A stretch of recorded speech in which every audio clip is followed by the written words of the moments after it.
හරි. එතකොට අපේ පන්තියේ පාඩම් ටික කරගෙන යනකොට පළවෙනි පාඩමට අදාළව අපිට තිබුණේ ව්‍යාකරණ පැත්තෙන් බැලුවොත් අක්ෂර ටික නේද? අපි සතියවල අපි ඉගෙනගෙන තියෙනවා කතා කරලා තියෙනවා තත්සම අක්ෂර එහෙම නැත්නම් සංස්කෘත අක්ෂර ගැන අපි කතා කරා නේද? එතකොට හතේ පන්තියට අදාළව පළවෙනි පාඩමෙන් ඔයාලට ආවරණය වෙන්නේ තත්සම අක්ෂර භාෂාවට ඇතුළේ. එතකොට මම මෙන්න මෙහෙම කියන්නම්. සංස්කෘත අක්ෂර. දෙමළ භාෂාවෙන් සංස්කෘත අක්ෂර වලට කියන්නේ වඩ මොළි වඩ මොළි එළු. එහෙමනේ නේද? වඩ මොළි එළු. වඩ මොළි එළු කියන්නේ සංස්කෘත අක්ෂර.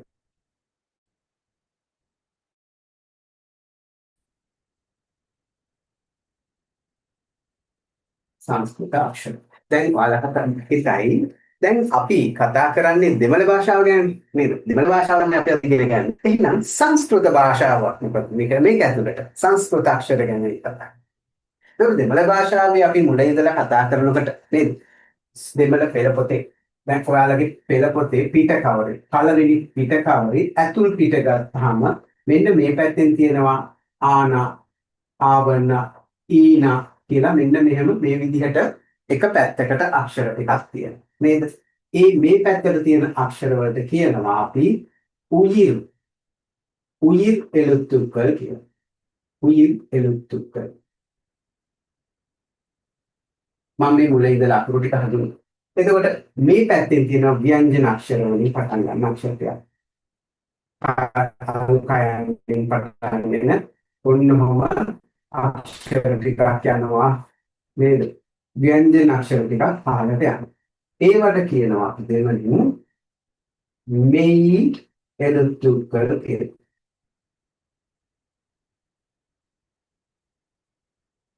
මෙයි எழுத்துக்கள்.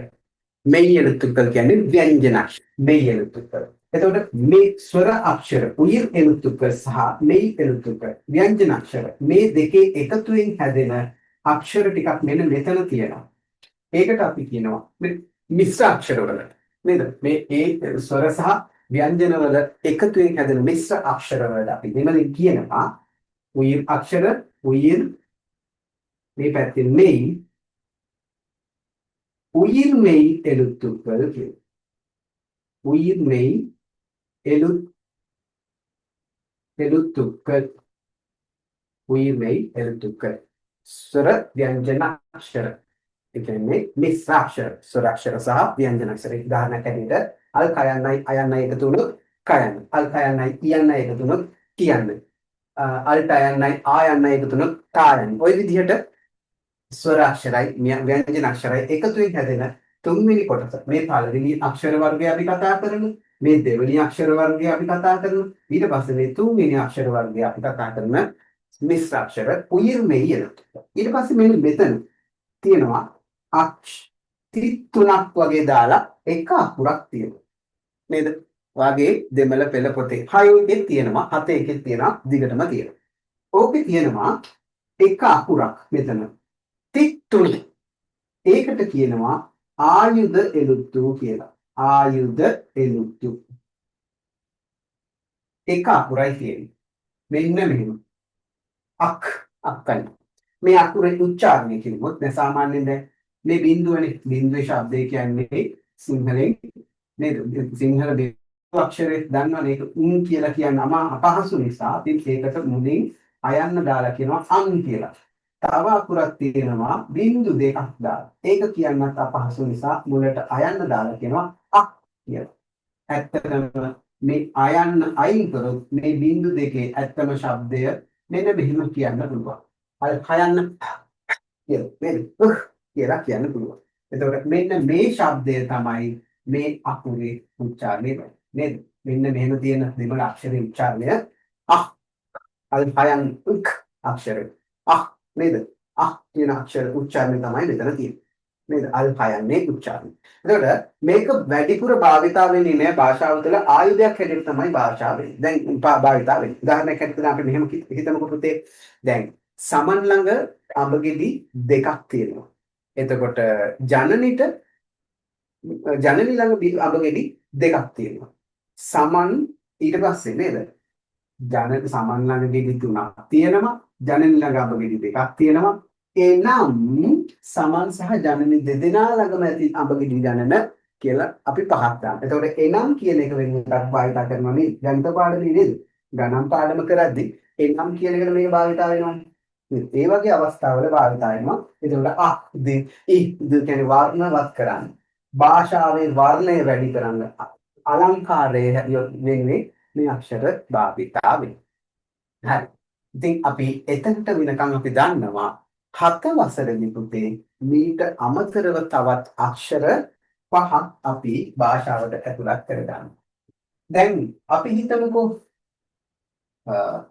මම ගිය සතියේත් ඔබ කතා කරා නේද? මෙහෙම කෙනෙක් ඉන්නවා. මෙයාගේ නම හිමාශ. හරි. පුතෙක් ඉන්නවා. මෙයාගේ නම හිමාශ. අපි කියනවා එයාගේ නම දෙමළෙන් ලියන්න කියලා. දැන් කයන්න ගත්තාම කයන්නේ උච්චාරණය ක ශබ්දය තියෙනවා, ග ශබ්දය තියෙනවා සහ හ ශබ්දයක් තියෙනවා. මේ තුනටම භාවිතා වෙන්නේ එකම එක අකුරයි. මේ එක අක්ෂරයක් තමයි මේ තුනටම භාවිතා කරන්නේ. එතකොට අපිට ඕනේ හිමාශ. හිමාශ කියන එක දෙමළෙන් ලියා ගන්න. එතකොට කියන්නටත් පාවිච්චි කරන්නේ මේ අකුරනේ. එහෙනම් මම ලියනවා ඔන්න කයන්න ලියලා ඉස්තිල දැම්මා කි. මේක කි. ඊට පස්සේ මායන්න නම් ප්‍රශ්නයක් නෑ. හිමා සයන්. සයන්න ගත්තාම මේ සයන්න ගත්තාම මේකේ ස ච ච ඊට පස්සේ ජ අක්ෂරය තියෙනවා නේද? ඊට පස්සේ ච අක්ෂර මේ ඕනේ එකට ෂ මේ ඕනේ අක්ෂර වලට දාන්න තියෙන එකම අක්ෂරය මේ සයන්න තමයි. ඒකට මෙතනට අපි යොදා ගන්නවා මේ සය. දැන් මොකද්ද? හිමාශ. දැන් මම ලියලා තියෙන්නේ හිමාශ. දැන් මම හිමාශ කියලා ලිව්වට තව කෙනෙක් මේ හිමාශව දන්නේම නැති කෙනෙක් ඇවිල්ලා මේක කියවනවා. හිමාශ වෙනුවට යා කියවන්නේ කිමාශ කියලා.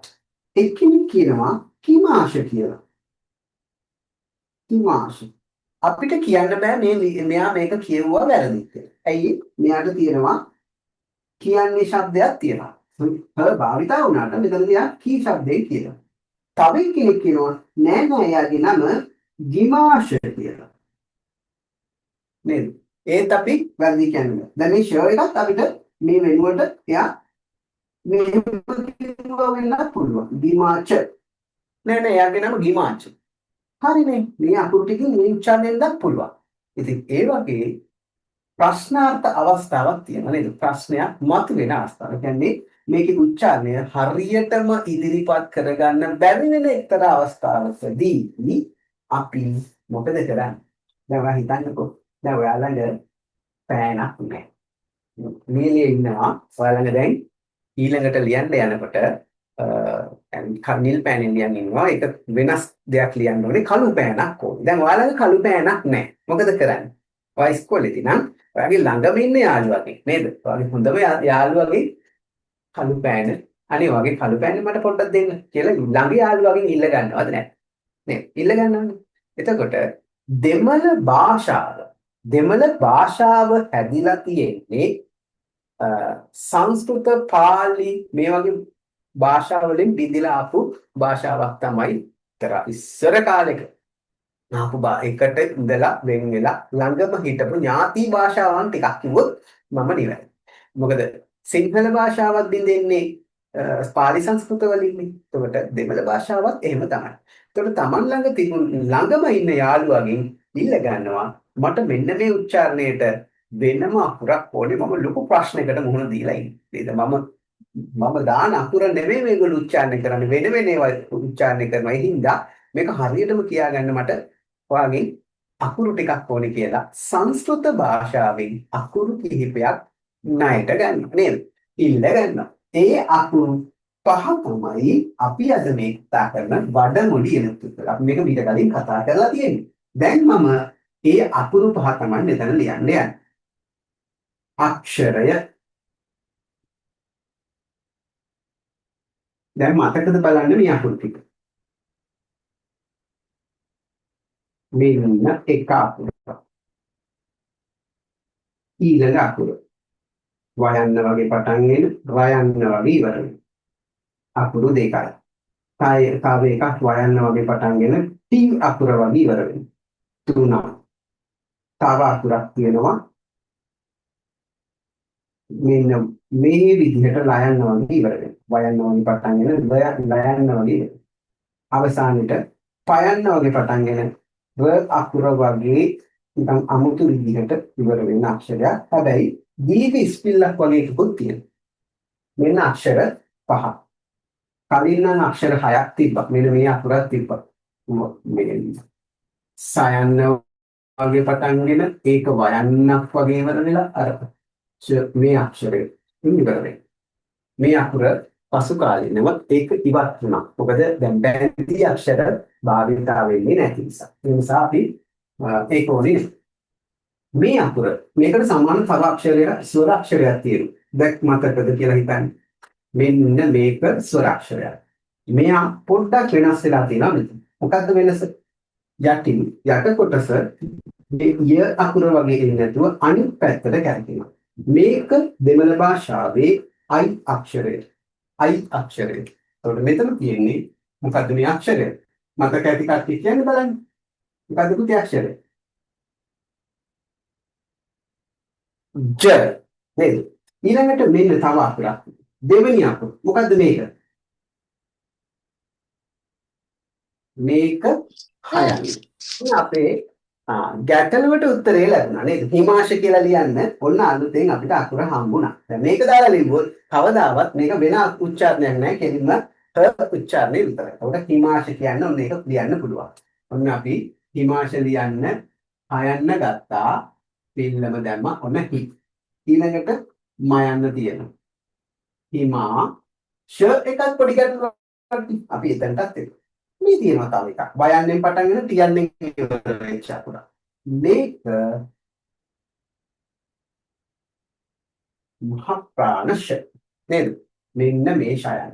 අර රාජපක්ෂ කියලා එහෙම ලියන්නේ නේද? ඒ වගේ එන ලියන්නේ ෂ අකුර. එතකොට ඔන්න ෂ අකුරත් අපිට හම්බුණා හිමාශ. හිමාශ ලියන්න පුළුවන්. ඊළඟට තව අකුරක් තියෙනවා මේක තාලුජ ෂ. නේද? මගේ නම කුමාරවංශ. කුමාරවංශ කියනකොට ඔන්න ඔය විදිහට තමයි ඉවර වෙන්නේ. එතකොට මේ ශයන්න දාන්න පුළුවන්. ෂ. ඊළඟට මේ අකුර ශ්‍රී අක්ෂරය. ශ්‍රී අකුර. හරිනේ. ඔක ශ්‍රී අකුර. දැන් මේක පාවිච්චි වෙන්නේ ශ්‍රී අකුරට විතරයි. දැන් තව එකක් මතක් කරගන්න. මෙතන තියෙන අක්ෂර පහෙන් මේ අක්ෂර පහෙන් මෙන්න මේ අකුරු හතරම සියලුම පිල්ලම් දෙමළ භාෂාවේ තියෙන පිල්ලම් සියල්ල එකම භාවිතයි. දෙමළ භාෂාවේ තියෙන පිල්ලම් සියල්ල එකම භාවිත වෙනවා. මේ බලන්නකො හි හිමා කියනකොට කියන්න දාන්න දෙමළ භාෂාවේ තියෙන අනිත් පිල්ලම් ටික ඒ විදිහටම දාලා භාවිතා කරනවා නේද? දැන් මම කළු පෑනක් ඉල්ලගත්තා. ඒ පෑන ඉල්ලගෙන මම ලියන්නේ මගේ විදිහට නේද? එයා දැන් අපි හිතමුකෝ අපි වෙන තැනක ඉඳලා සිංහල ළමයි මේ දෙමළ ළමයිකින් අපි ලියන්න පෑනක් ගත්තා. එයා ලියන්නේ දෙමළනේ එච්චර කල් එයා ලියලා තියෙන ඒ අකුරෙන් දෙමළ භාෂාව. ඔයා ගත්තට පස්සේ ඔයා දැන් සිංහල පොතේ සිංහල ලියන. එතකොට ඒ පෑනින්ම ඔයා සිංහල ලියාගෙන යනවා. ඒ වගේ තමයි මේ අක්ෂර ටික සංස්කෘත භාෂාවෙන් ගත්තට දෙමළ භාෂාවේ තියාගෙන දැන් දෙමළ භාෂාවේ තියෙන පිල්ලම් එක්ක තමයි ඉතුරු වැඩ ටික ඔයා දියත් කරන්නේ. ඔකට හිතන්නකෝ මේ අකුරු ඔක්කොටම දෙමළ භාෂාවේ සියලුම පිල්ලම් ඒ විදිහටම ලියනවා. හැබැයි හොඳට මතක තියාගන්න.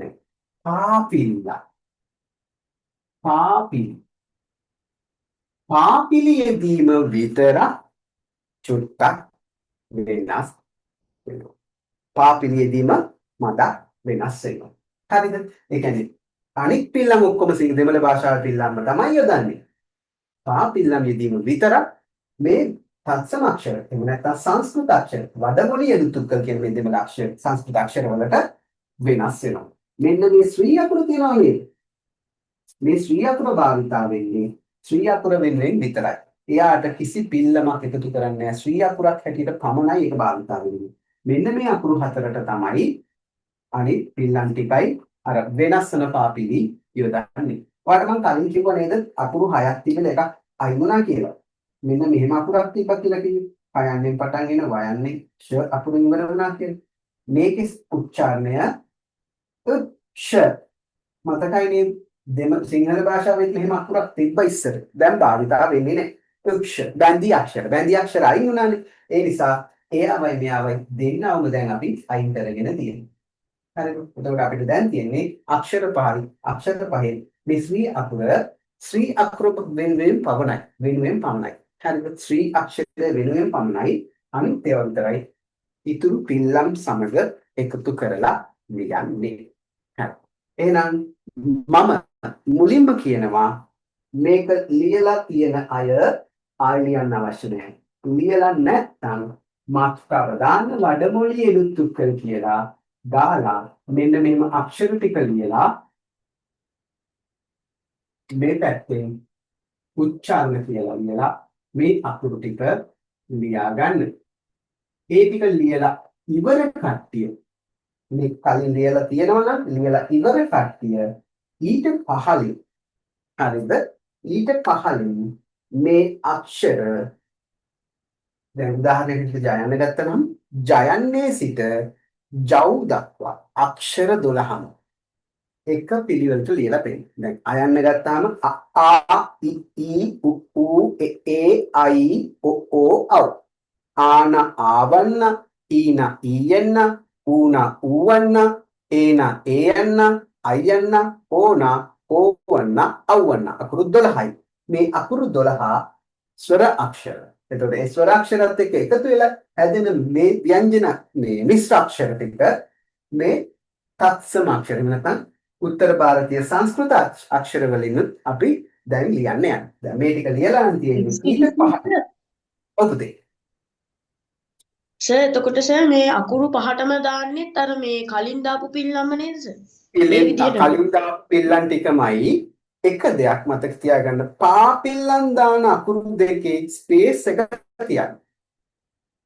උදාහරණයකට ජයන්න නම් ජානා ජාවන්න ජීනා ජීයන්න ජූනා ජූවන්න කියද්දි තුන්වෙනි තැන ජූ කියන අකුරු දෙක හිස්තනක් තියන්න. මොකද අපි දන්නේ නැහැ තාම පාපිල්ලම් යොදන්නේ කොහොමද කියලා.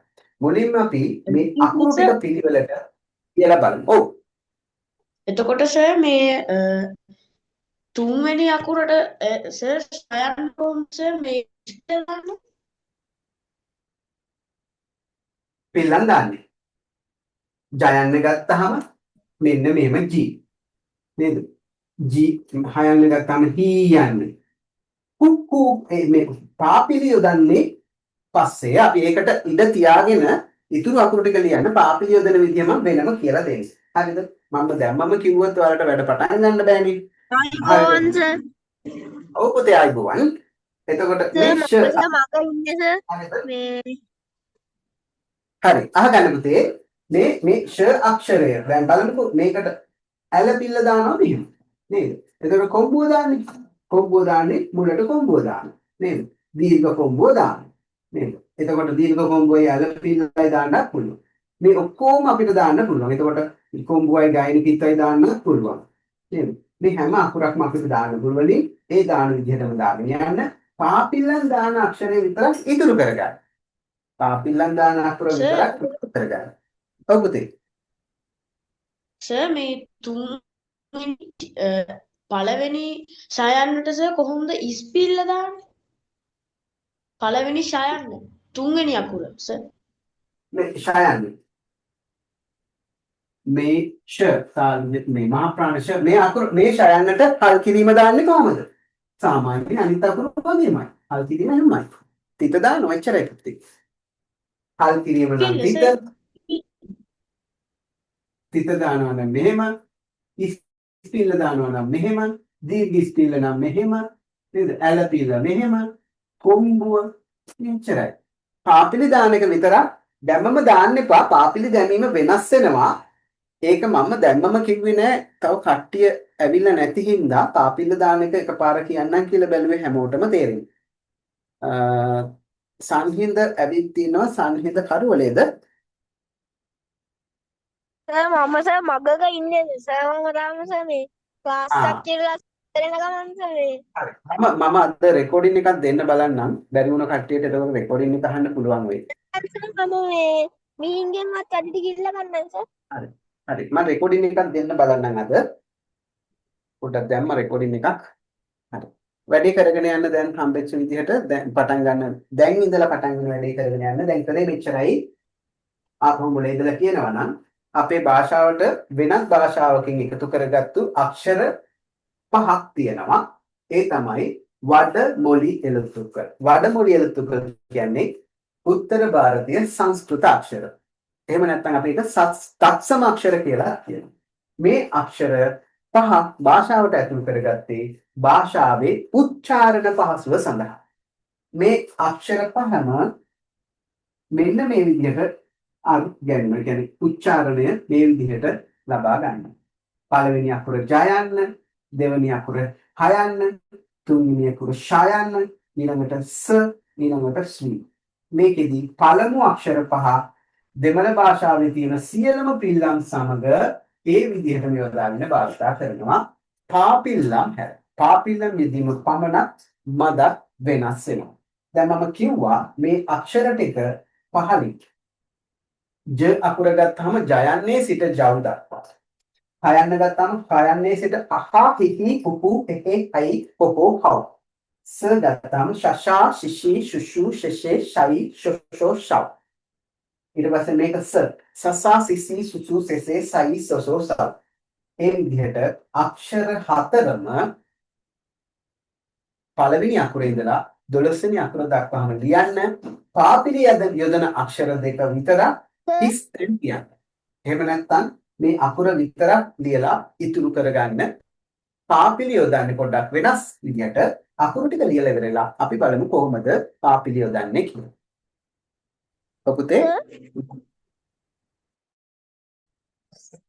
සර් ගිය සතියේ කිව්වා නේද සර් දෙමළ හෝඩිය ලියන්නේ කියලා. ඔව් ඒ ටික තමයි මුලින් කතා කරේ අපි ස්වරාක්ෂර ව්‍යංජන අක්ෂර ටික ඔක්කොම කතා කරා මුලදී. පුතා පරක් වුණා නේද? ඊට පස්සේ තමයි මේ ඒ පිළිවෙලට ඇවිල්ලා දැන් අපි තත්සම අක්ෂර වලට දැන් ඇවිල්ලා ඉන්නේ. දැන් පරක් වෙලාව නම් මෙතනින් තමයි අපිට කරන්න වෙන්නේ. හරිද? මුල ටික අල්ලන්න මුලට එන්න ඕනේ. ඇයි කලින්ම ජොයින් දුන්නේ නැත්තේ?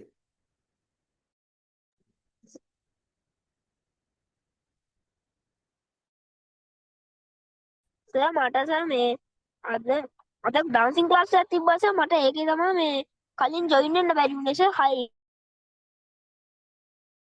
ඉවරුනේ 6:08. හරි. කමක් නැහැ. මම රෙකෝඩින් එක එවන්නම් ඔයාලට මුල් හරියට. හරිද? පුතේ මයික් ඔෆ් කරගන්න සංහිඳ. එතකොට මේ වගේ පිල්ලම් සියල්ල දෙමළ පිල්ලම් සියල්ල ඒ විදිහටම යොදා ගන්නවා. හැබැයි පාපිල්ලම් යොදා ගන්න එක විතර මතක් වෙනස් වෙනවා කියලා අපි කතා කරා. දැන් අපි බලන්නේ පාපිල්ලම් යොදන්නේ කොහොමද කියලා. පළවෙනි අකුර ජයන්න, ඊළඟට හයන්න, ෂයන්න, සයන්න, ශ්‍රී අකුර නේද? අපි දැන් මේවට පාපිල්ලම් යොදන්නේ කොහොමද කියලා බලමු. හරි අක්ෂර ටික එහෙමම තියලා මම මේකට මාතෘකාව වෙනස් කරනවා. පාපිල්ලම් යෙදීම. ඔයාලට ලියා ගන්නත් පුළුවන්. පාපිල්ලම් යෙදීම. සර් ඉස්සෙල්ලකට කොච්චර ඉඳ තියාගන්න ඕනේද? ලියන ප්‍රමාණය දන්නන්න මේ අකුරු වල අකුරු 12ම ලියන්න ඔයාට කොච්චරක් ඉඩ යනවද ඒ ප්‍රමාණය ලියා ගන්න. ඉතුරු කරගන්න. අකුරු 4ක් තියෙනවා. අකුරු 7 අකුරු 12 ලියන්න තියෙනවා. ඒකට යන ප්‍රමාණයට ඉතුරු මේ පොතේ ඉතුරු කරන ඊට පස්සේ නැවතත් වඩ මොළි එලුතුකර කියලා ලියලා පාපිල්ලම් යෙදීම කියලා දාගන්න. ඊට පස්සේ පුංචි වගුවක් ගහගමු කොටස් තුනකට බෙදෙන විදිහට. හරිද? පළවෙනි එක අක්ෂරය ඊළඟට කෙටි පාපිල්ල.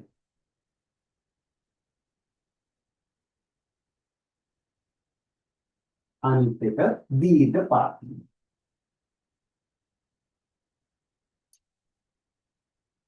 මේක අක්ෂරය.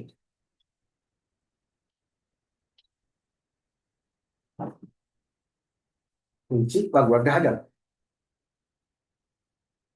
ඔය විදිහට අකුරු හයම පහ හතරයි කියන්නේ විශ්වී අකුර නැහැ. මම පොඩ්ඩක් ලොකුවට ලියන්නකෝ ඒ නිසා.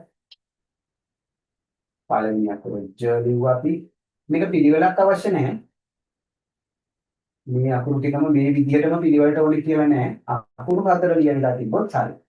සයන්න සයන්න ෂ න අක්ෂර හතර. සාමාන්‍යයෙන් දෙමළ භාෂාවේ ඔයාලා දන්නා පුතේ මම මේක පොඩ්ඩකට මතන්නම්.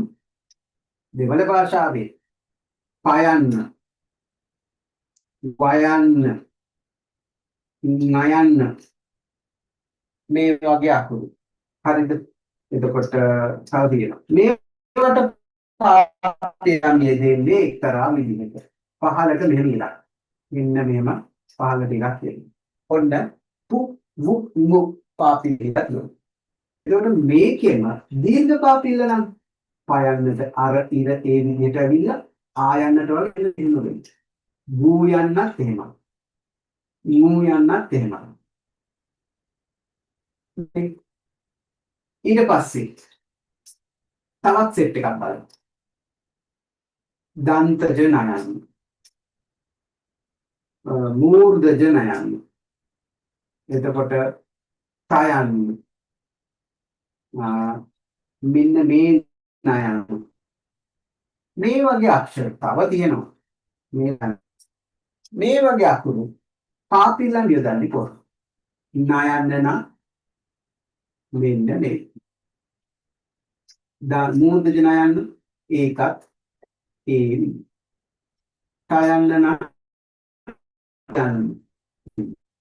නයන්න නුයන්න ලයන්න මෙන්න ඔය විදිහට තමයි මේ අකුරු ටික පාපිල්ලන් එන්නේ. දීර්ඝ පාපිල්ලන් දාන්න නම්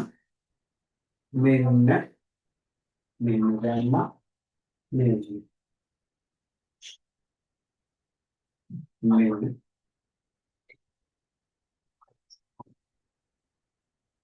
tu යන්න නු යන්න නු යන්න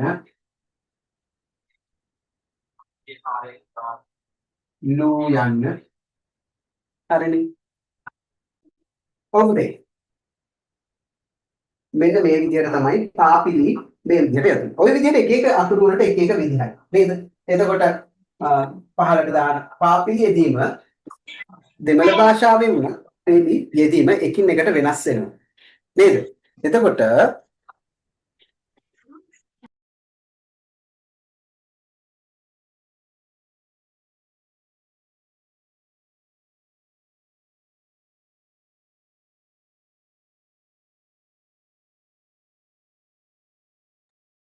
හරි. එතකොට පාපිල්ලම් යෙදීම වෙනත් දෙමළ අක්ෂර වලට උනත් එක එක විදිහයි. වෙනස් විදිහට දානවා. සිංහල භාෂාව වුණත් එහෙමනේ පාපිලි යෙදීම දෙක් ඇද පාපිල්ල නේද? එතකොට එක එක විදිහට පාපිලි යෙදෙනවා. ඒ වගේ සිංහල දෙමළ භාෂාවෙත් වෙනස් වෙනවා. මේ තත්සම අක්ෂර වලට තවත් වෙනස්ම විදිහට යෙදෙනවා. මේවට යොදන පාපිලි අනිත් දෙමළ අක්ෂර වලට යෙදෙන්නේ නැහැ. එතකොට කොහොමද මේවට පාපිලි යෙදෙන්නේ? අපි එක අකුරක් මම දැන් මෙන්න ෂ අකුර ගත්තා.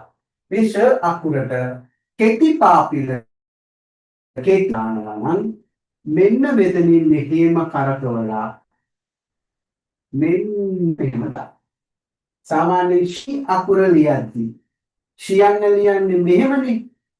ෂි අකුර ලියන්නේ මෙහෙම ලියලා මෙහෙමනේ. ඔන්න ෂී ලියන්නේ ඔය විදිහට. ෂූ ලියන්නේ ඒ ඉස්පිල මේ විදිහටම තමයි පටන් ගන්නෙ. මෙහෙම ගිහිල්ලා මෙහෙම කෙලින් අතර කරා. කෙලින් පහලට ආවා. ආයෙ මෙන්න මේක මෙහෙම පසාර කරගෙන මෙන්න මේ විදිහට ඉදිරියට යනවා. හරිද? මෙහෙම පටන් ගත්තා ඉදිරියට ගියා පහලට ආවා මෙන්න මෙහෙම කෙලින්ම ගියා. ඔය කෙටි පාපිල්ල. එතකොට දීර්ඝ පාපිල්ල කොහොමද? අපි මේක ගමු. මෙහෙම ආවා මෙතනට ආවා මෙන්න මෙහෙම නතර කරොත් කෙටි පාපිල්ලනේ පුතේ. දීර්ඝ පාපිල්ල මෙයාව මෙතන නතර කරන්නේ නෑ. එයා තව පාරක් මෙන්න මෙහෙම කැරකෙනවා. ඒ කියන්නේ මෙහෙම ඉහළට ගිය කොටස මෙහෙම කැරකිලා මෙන්න මෙහෙම නවතිනවා. පැහැදිලිද? මේ කෙටි පාපිල්ල මේ දීර්ඝ පාපිල්ල. නේද? මුලින්ම තියෙන j අකුර ලිව්වා. ඉදිරියට ගියා පහළට ගියා මෙන්න මෙහෙම නතර. ජීයන මෙහෙම ලිව්වා පහළ මෙහෙම කරකුවා මෙහෙම ගිය එක මෙතනින් කරකිලා මෙහෙම එනවා. ඔන්න ජූ යන්න නේද? මේක ජූ යන්න මේක ජූ යන්න. හයන්න ගත්තා. හයන්න ලිව්වා මෙහෙම කරා ඔන්න කුයන්න. මේක කුයන්න. හයන්න ලිව්වා මෙහෙම ඉදිරියට ගියා කැරකිලා පහළට ආවා. කුයන්න. මේක කුයන්න. කුයන්න කුයන්න.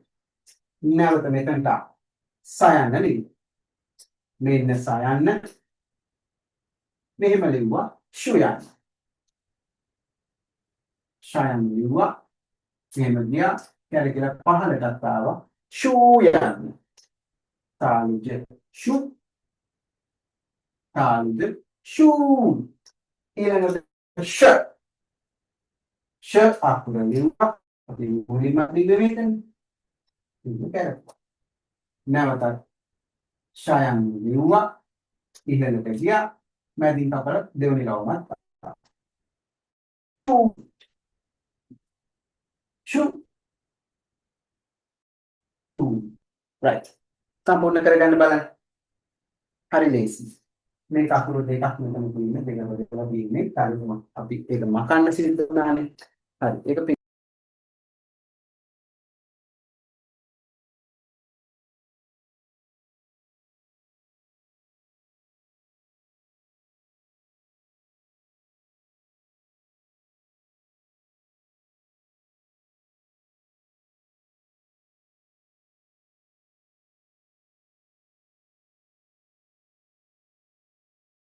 ඔයාලා ලියන අතරේ මොන හරි ප්‍රශ්න තියෙනවා නම් අහන්න පුතේ.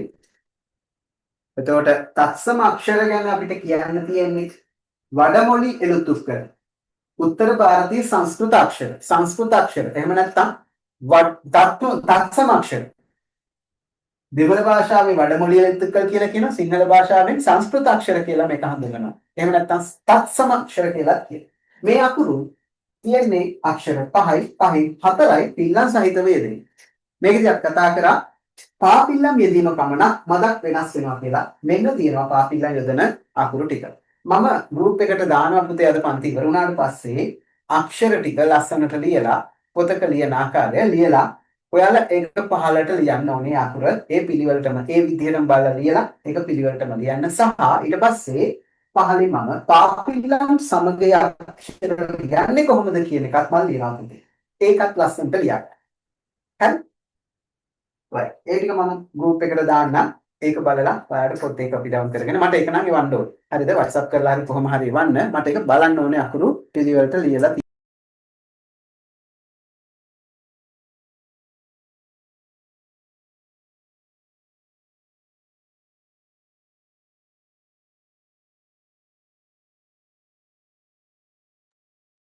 කලින් සර් මේ අකුරු පහ දාලා මේ අර පාපිල්ලට දාපු ඉස්ටන් සර් පුරවන්නද දැන්? අන්න මේ ටික ලියලා වුණාට පස්සේ වට පුළුවන් අපි කලින් ඉතුරු කරගත්තා. නේද? දැන් මේ කවුද මිහින් කියපු හිස්තැන් ටික දැන් ඔයාලට පුළුවන් පුරවන්න. නේද? දැන් අකුරු පාපිල්ලම් දාන විදිහ දැන් පුරුදු වුණානේ. දැන් ඔයාලට පුළුවන් අර හිස්තැන් ටිකත් ඔය ඔකත් එක්කම පුරවන්නේ නේ.